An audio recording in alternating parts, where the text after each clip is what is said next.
It is February 21st, 2023, and just 50 meters from a public middle school, a crowd of teenagers is gathered. Almost all of them are holding up a phone, recording, jeering, laughing, and not one of them, not one, is trying to stop what's about to happen.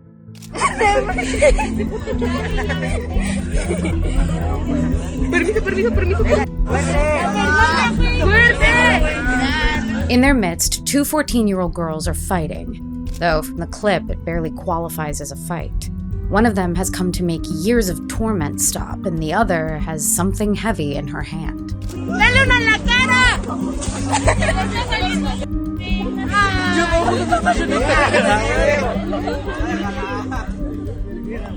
The girl in the white top and blue joggers is named Norma Lisbeth. The whole thing lasts only minutes, and it will be watched by millions as her bully repeatedly beats her down with a rock. She will walk away from this fight, but she will not survive it.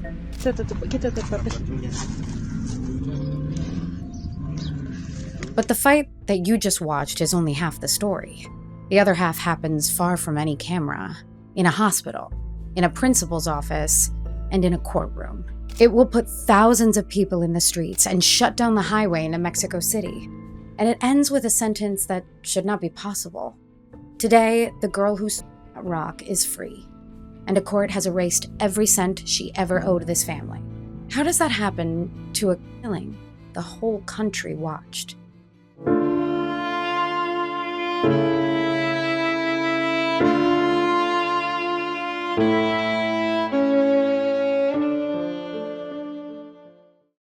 Quick disclaimer, this video discusses death and between minors.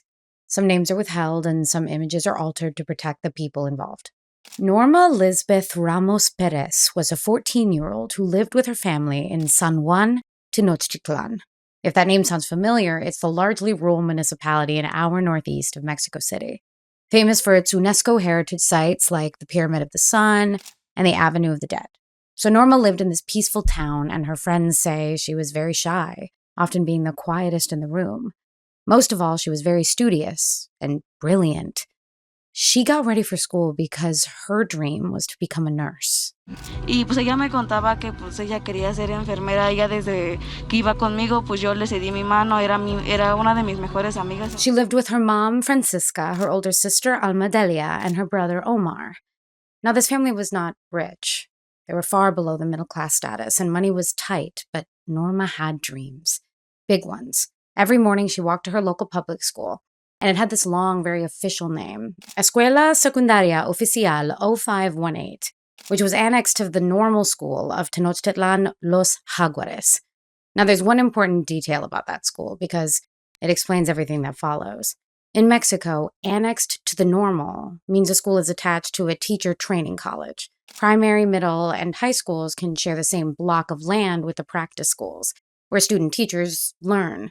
This arrangement makes it very common for children to go through all the levels of basic education at that specific campus. This meant the kid you started school with at 6 years old can be the same guy standing next to you almost a decade later. Think about that. Whatever role the group handed you, you could be carrying it for decades. They gave Norma a role. For years, her classmates went after her about her appearance. Not one bad week or a bad semester. There was constant heckling, the kind of thing that followed you from grade to grade. Because at a school like this, there's nowhere to reset. But Norma kept showing up, and out of all those faces, one stood apart as the most relentless. Her name was Azahara. The bullying wasn't a new development, and according to a friend who knew her since primary school, it started before Norma was even 10 years old. Yo conocí a Norma Lisbeth desde tercer año en la primaria. Era una de mis amigas, la cual ella pues realmente desde la primaria sufría mucho bullying por su color. Think about what it takes for schoolyard cruelty to reach a parent's ears. Kids hide these things out of embarrassment, out of shame. But this was so relentless, so public, that it couldn't be contained. Norma's mother learned exactly why her daughter was being targeted. Me dijo que los compañeros le hacían bullying por el color de mi hija, porque tenía sus caireles, porque era bonita mi hija. A lo mejor por eso le hacían muchas cosas. In Mexico, colorism is one of the oldest forms of discrimination there is. Darker skin gets read as lower status, and it gets treated accordingly. And when her classmates weren't going after Norma's skin or her weight, they went after her family's money. The cruelty didn't come only from the girls. Some of the boys in the class also found it amusing to bully her in various ways. When asked about it, this is what they were willing to say.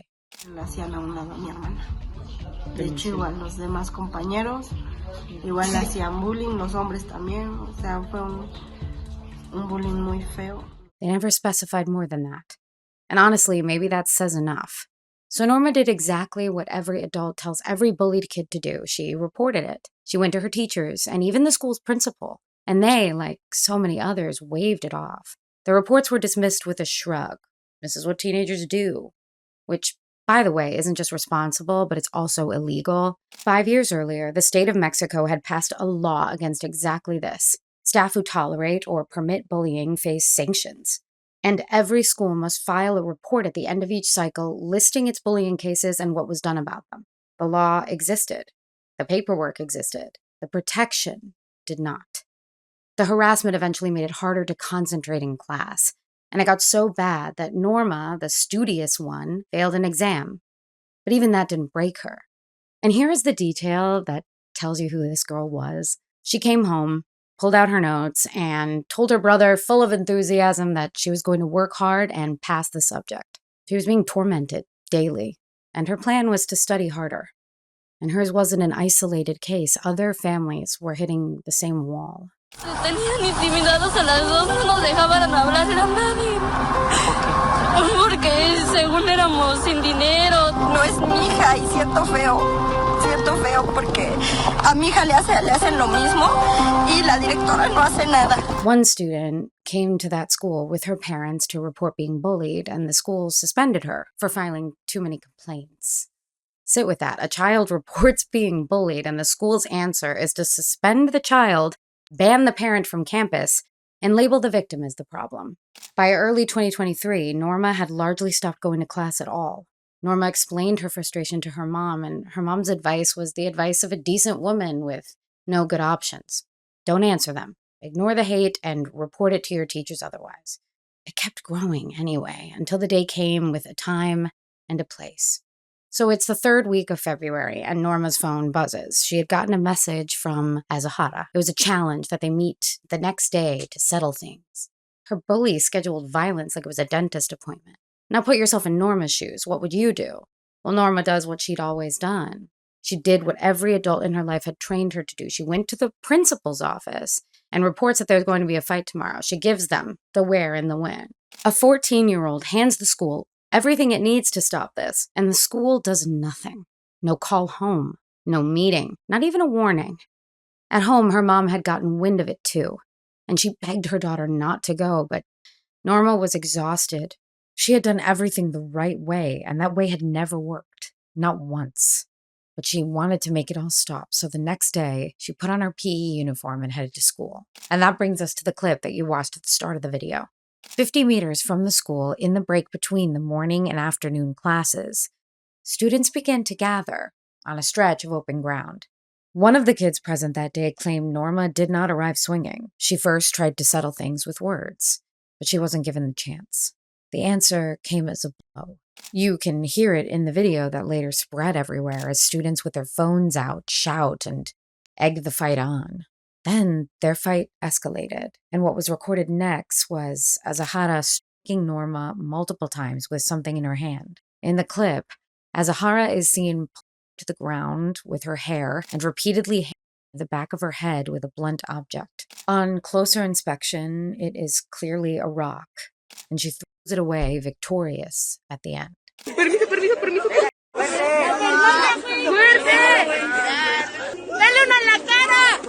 Listen to what they're shouting. Hit her hard. Give her face. And around all of it, a circus, kids recording, kids cheering, kids pushing through the crowd. Not to stop it, to see better. Eventually it stopped. The crowd scattered, the neighbors came out to investigate the noise, and they called the police. Norma was on the ground, her nose broken and bleeding in the head. The first people who actually helped Nora weren't her classmates at all. They were these adults from the nearby houses. The adults are tending to the injury. One passes her a tissue as they try to stop the bleeding.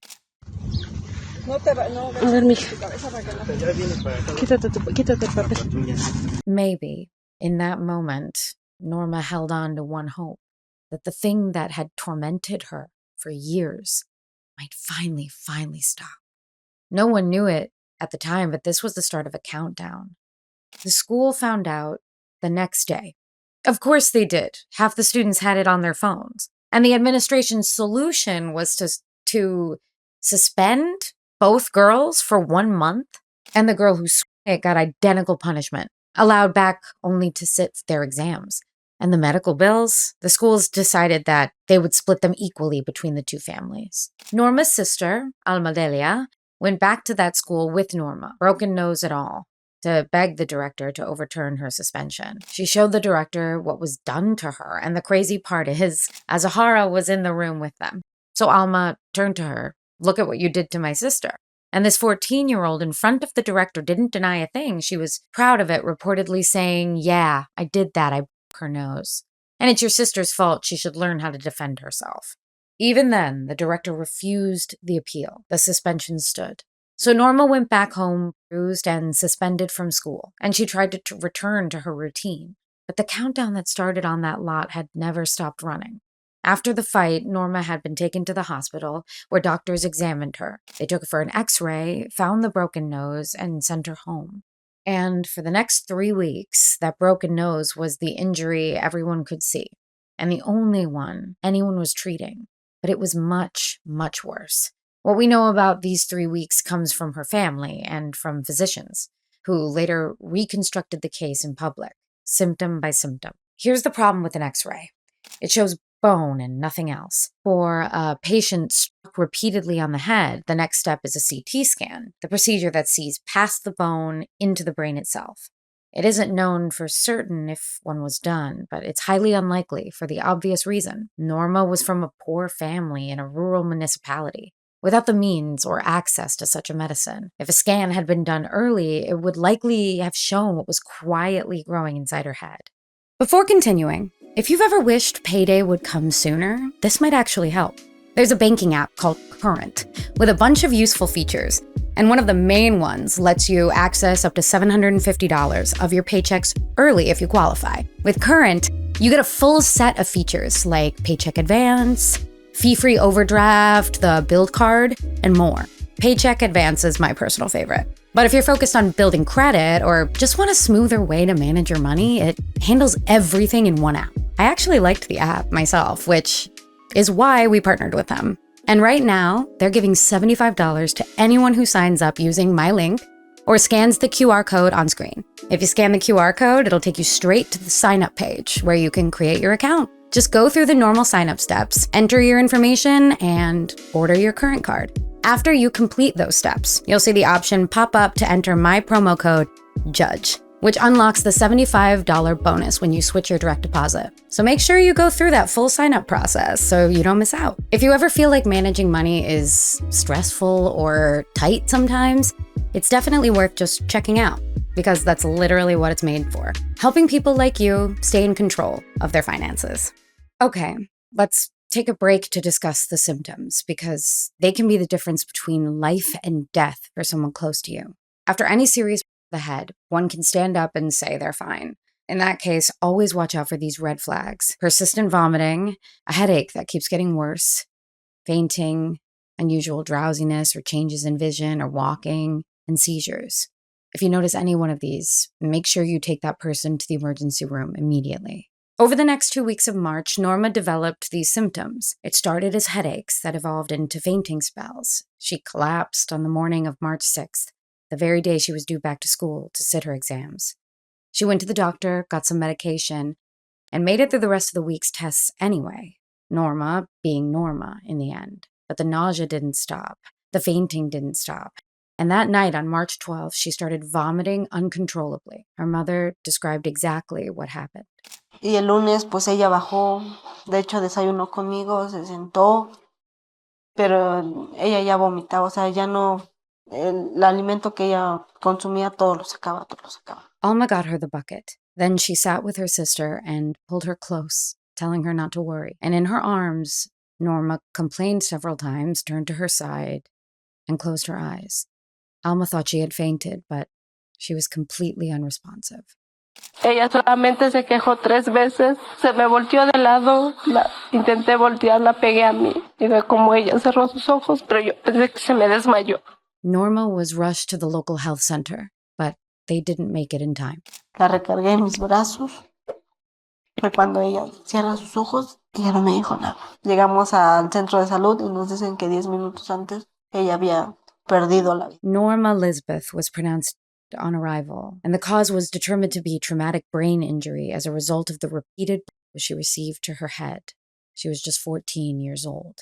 How does something this deadly go unnoticed for 3 weeks? Experts believe she suffered a subdermal hematoma. This is a medical term for slowly bleeding from a torn or damaged vein between the skull and the brain's outer lining. It doesn't kill on day one. It builds, drop by drop, compressing the brain millimeter by millimeter until it presses on the centers that keep a body breathing. It would explain the cruelest fact of this case, that Norma walked, talked, studied, and ate breakfast for days while she was dying. And Norma's not the first. Medicine has seen this pattern enough times that doctors gave it a chilling name: talk and die. A person takes a hit to the head, seems completely fine, and then they're gone. Traumatic brain injury is one of the leading causes of death and disability on the planet, and an enormous share of new cases are among young people. Now, that's just a hypothesis, and only an autopsy could confirm it, but put yourself in this family's position. For 3 weeks, they treated a broken nose. They watched her eat, study, sit her exams. They thought she was healing. And now someone was telling her that their daughter had been dying in front of them the entire time. The police registered the case as a homicide, and they commenced an investigation. A mí más me duele porque le quitaron la vida de mi hija. Mi hija tenía 14 años. Mi hija fue una niña muy sencilla, muy tranquila. Ella no era problemática, la golpearon muy feo. Y le quitaron la vida a mi hija. Over time, the family complained that the local authorities were simply not doing enough. They were slow and focused on paperwork and bureaucracy rather than ensuring justice was served. So Norma's family did what powerless families in Mexico do to be seen. They made a public cry for help. Almost overnight, the news spread, and Mexico, a country already drowning in violent headlines, got not just interviews of her family crying for justice, but the clips showing exactly what had happened. The headlines read, "A 14-year-old dies after being beaten by a classmate while an entire class watched, filmed, and cheered." And that broke something in people, because every parent reading it had a kid in a school just like Norma's. Within days, thousands came out for the family, shutting down the roads all about Tenochtitlan, including the main highway to Mexico City. And then they took the protest to the source. Se encuentran algunos profesores, vamos a ver si nos pueden informar lo que está. And it worked. Outrage went all the way to the top. The president of Mexico himself was asked about Norma. His response was a call to strengthen family values. The State Human Rights Commission opened a complaint. The school installed security cameras and held a tribute at the civic ceremony. And on March 16th, just 3 days after Norma's death, the principal was removed from her post. Unfortunately, that was the only consequence anyone at the school faced. Now, you're probably wondering, where is Azahara in all of this? And here, even the arrest has 2 versions. One says she and her mother bolted north and were stopped at the border near Reynosa, trying to cross into the United States. The others said officers executed a warrant right here in Tenochtitlan. The authorities never confirmed either one, and to this day, both versions circulate. What's certain is this: once the case went viral and the internet identified them, Azahara and her mother deleted every social media account they had. Then on March 18th, the State of Mexico Prosecutor's Office announced that she was in custody, held for her probable role in the death of Norma Ramos. The court formally charged her, and while prosecutors built their case, she would be held at Quinta del Bosque in Zinacantepec, the state of Mexico's one and only detention center for adolescents. Now, let's take a moment to talk about how the law works, because without this, nothing that follows makes any sense. What does Mexico actually do with a 14-year-old accused of killing? Well, since a constitutional reform in 2005, adolescents between 12 and 17 are criminally responsible. The premise is that a teenager understands what she does, but they are tried in a separate system built around education and reintegration, never alongside adults, and they never serve in an adult prison if found guilty. How much time that system can actually take from her is about to matter. But this case was never going to move quietly from trial to verdict. 9 days after Norma died, a smear campaign appeared on social media.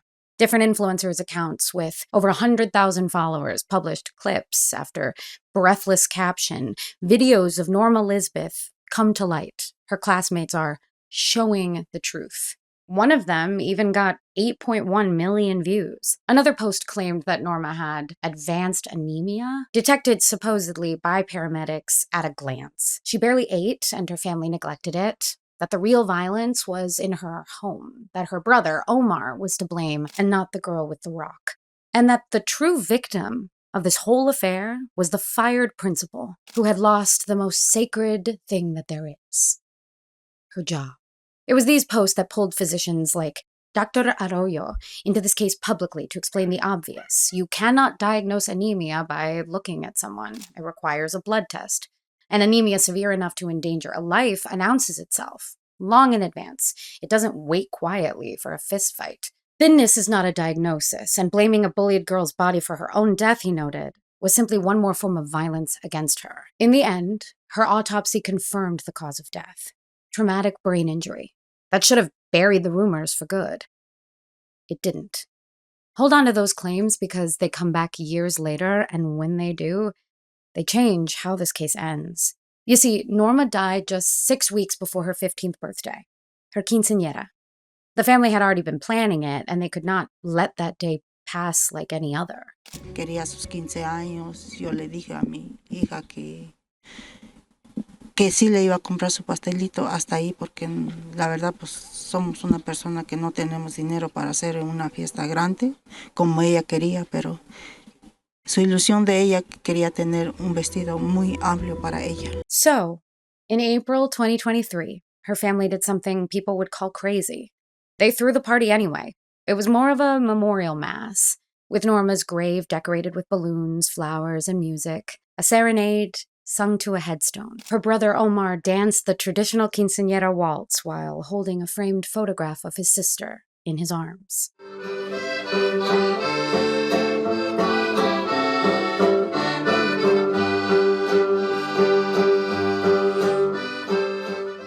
Estoy feliz porque pues un angelito está de fiesta, ¿no? Y a la vez triste, ¿por qué? Porque no pensábamos festejar sus 15 años así. Then, in October 2023, the ruling came down. Azahara was found responsible for what Mexican law calls homicidio calcificado, which translates to aggravated homicide. Remember that term, because it's about to matter. A month later came the sentence: 3 years of internment plus roughly 457,000 pesos in restitution to Norma's family. And the judge made one thing explicit: her degree of guilt was the maximum. Mexico's juvenile system sentences by age, and the punishments are in 3 categories. A maximum of 3 years in an internment center. And for 16 to 18, a maximum of 5.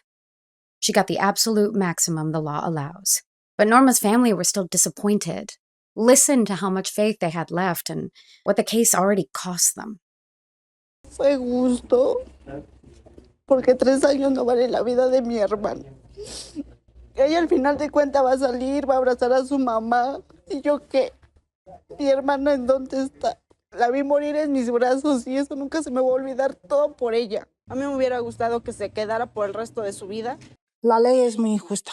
Fue 3 años nada más. 3 años. 3 años nada más. Estoy inconforme.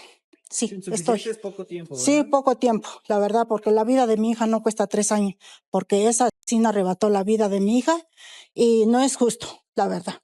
Y a mí sí me duele porque ella quitó la vida de mi hija para que digan que 3 años, pues.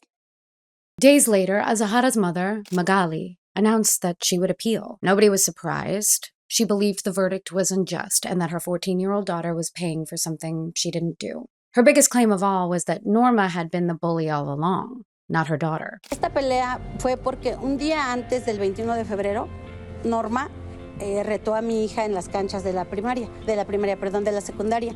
Entonces la agredió y quería que pelearan.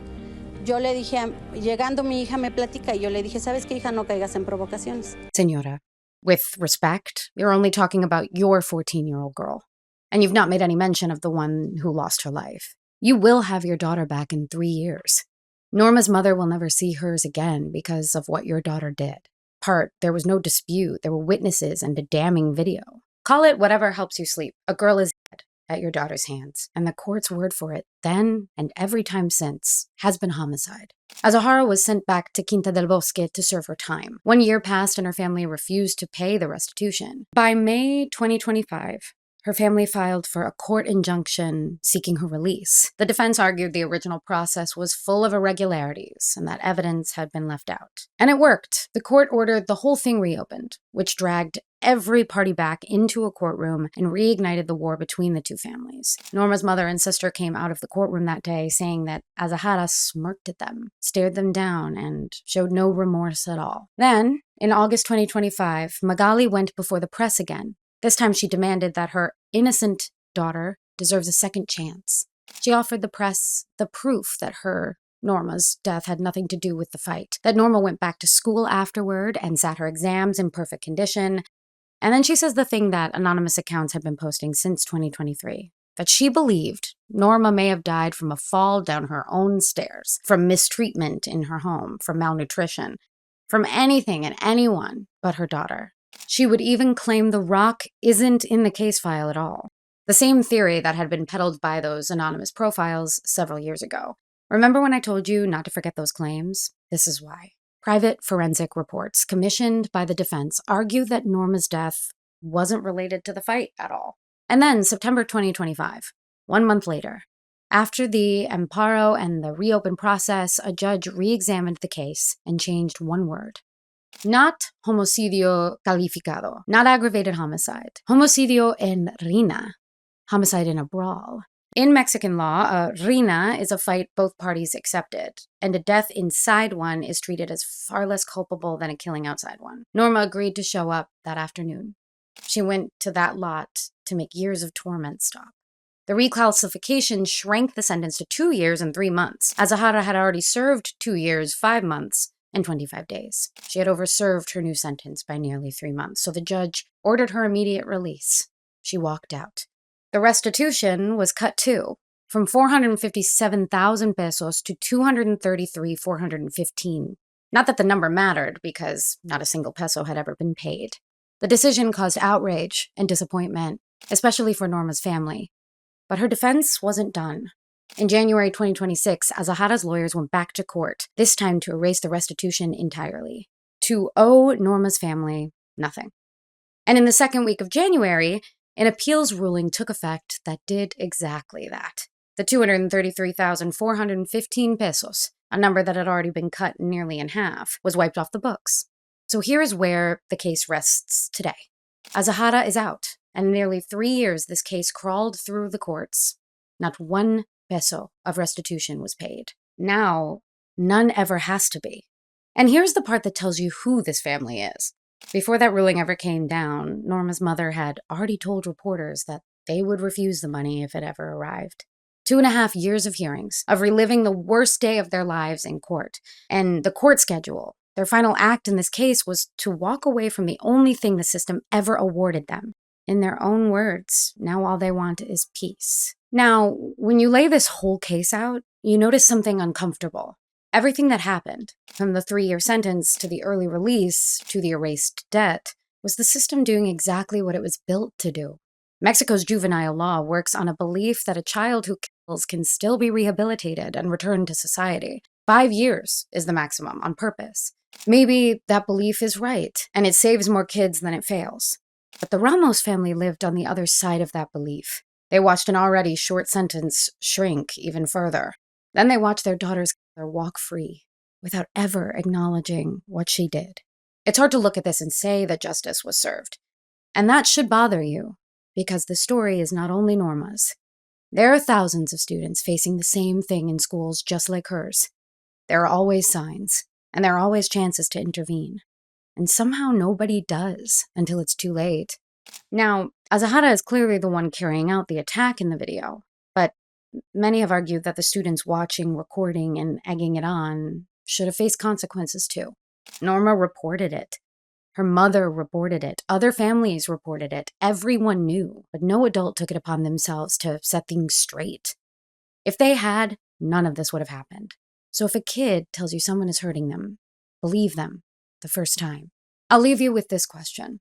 Who do you think failed these girls? Let us know what you think down in the comment section.